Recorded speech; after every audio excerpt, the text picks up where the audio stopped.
hoje nós vamos falar sobre os candlesticks. E a melhor forma para que você entenda tudo que você precisa entender sobre os candlesticks é entendendo um pouco da história. Então eu vou resumir aqui um pouco da história que eu sei sobre o surgimento e o aprimoramento dos candlesticks. Por volta do século 17, a maior riqueza do Japão naquela época era a produção de arroz. E os grandes fazendeiros daquela época, eles enviavam as suas sacas de arroz para um galpão lá em Osaka, onde eram feitas as negociações daquelas sacas de arroz. Em troca, os fazendeiros recebiam os tickets, o equivalente aos papéis hoje negociados na bolsa, conforme o ativo. Então, em Osaka, tinham por volta de 1.300 negociadores, mas um em especial chamado Morihisa Honma, ele não via necessidade de estar presente em Osaka para negociar, né, as sacas de arroz. Como que ele enviava as suas ordens, já que ele não estava presente lá com aqueles 1.300 negociantes? Ele enviava suas ordens de compra e venda através de mensageiros. E o que ele fazia? Ele desenhava, fazia anotações e desenhava graficamente algo semelhante aos candlesticks que a gente conhece hoje, certo? Então ele fazia um conjunto desses gráficos e ele desenhava uma figura parecida com uma vela e um pavio. E ele tinha basicamente 4 informações. Ele pegava o preço de abertura, o primeiro preço negociado no dia anterior, pegava o último preço negociado no dia anterior, naquela bolsa de arroz, e ele pegava também o preço máximo e o preço mínimo negociado no dia anterior. Com essas 4 informações, abertura, fechamento, máxima e mínima, ele desenhava os candlesticks. Então, de posse dessa figura gráfica, ele enviava suas ordens através de mensageiros. Então, reza a lenda que na época ele chegou a acertar 100 negociações consecutivas, ou seja, 100 trades consecutivos. Esse cara foi capaz de acertar usando os candlesticks. No caso, ele já era um trade e fazia o uso da análise técnica. E no mundo de hoje existem muitas ferramentas, além dos candlesticks. Existe o volume, existe média móvel e tudo isso você precisa entender. Existe o fluxo, né, a quantidade de ordem negociada naquele momento. Então, dependendo do tempo gráfico que você utiliza, você vai ter uma maior assertividade. Veja que Morihisa Honma analisava o gráfico do dia anterior. Então, vamos para o vídeo para entender um pouco mais. Então, o que você precisa saber ao olhar para o gráfico são essas 4 informações: o preço de abertura, o preço de fechamento, o preço máximo atingido no candlestick e o preço mínimo. Quando você observa essas 4 informações no gráfico, você tem em mãos 4 informações fundamentais para você decidir se você vai assumir uma posição de compra ou uma posição de venda. Se aquele candle ele tem um grande volume no seu corpo. Existem candlesticks que tem o corpo grande e o pavio pequeno. Você pode observar aqui na parte superior do candle verde e na parte inferior do candle verde.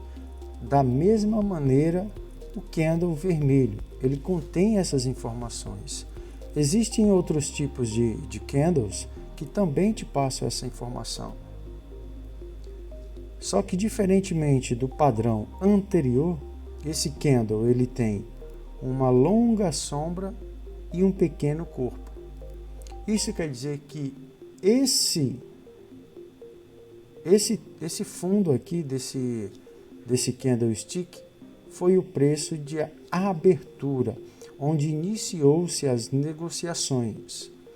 Ele teve uma tendência diminutiva, onde os vendedores assumiram a ponta e o candle foi buscando fazer ali um movimento contrário ao preço da sua abertura, que nesse caso aqui era um candle verde, um movimento altista, um trabalho de preço acima do preço de abertura.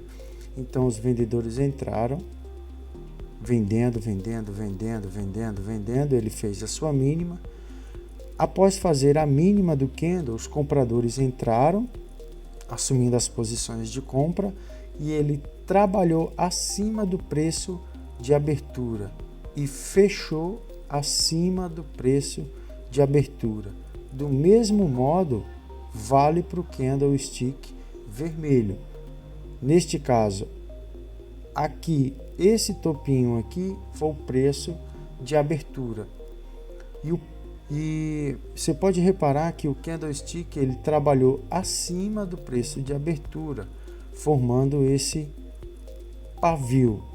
Na figura anterior, a gente vai observar o quê? Que sempre que o preço trabalha acima do preço de abertura do candlestick, ele vai formar o corpo do candlestick. E sempre que ele trabalhar abaixo do preço de abertura, ele vai formar um pavio, certo? Essa é a estrutura do candlestick quando ele trabalha abaixo do preço de abertura. E aqui em cima, esse pavio superior quer dizer que o candle atingiu um preço máximo, porém ele fechou abaixo do preço máximo para aquele momento. Então, no tempo gráfico do candlestick, você tem que ter na sua mente, quando ele trabalhar acima, aqui nesse caso do candle vermelho, acima do candlestick, nesse caso o candle vermelho, ele vai deixar um pavio superior. Ele vai fazer a sua máxima, e sempre que ele trabalhar o seu fechamento abaixo da máxima, ele vai deixar um pavio aqui no candlestick. O que pode acontecer também? Você pode observar que muitas vezes o candlestick ele não necessariamente precisa ter pavio. Então esse aqui são candles de decisão, são candles de força, quer dizer, o preço abriu, teve um preço de abertura e fechou na máxima da cotação, ou seja, ele não trabalhou em nenhum momento abaixo do preço de abertura, como também não trabalhou em nenhum momento o seu fechamento abaixo do preço máximo. Então no gráfico você vai encontrar candles também sem pavio. O que quer dizer o candle sem pavio?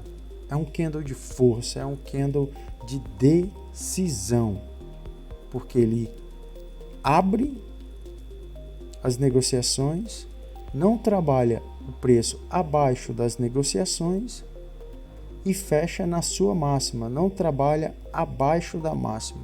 Então esse é um padrão de força, padrão de decisão.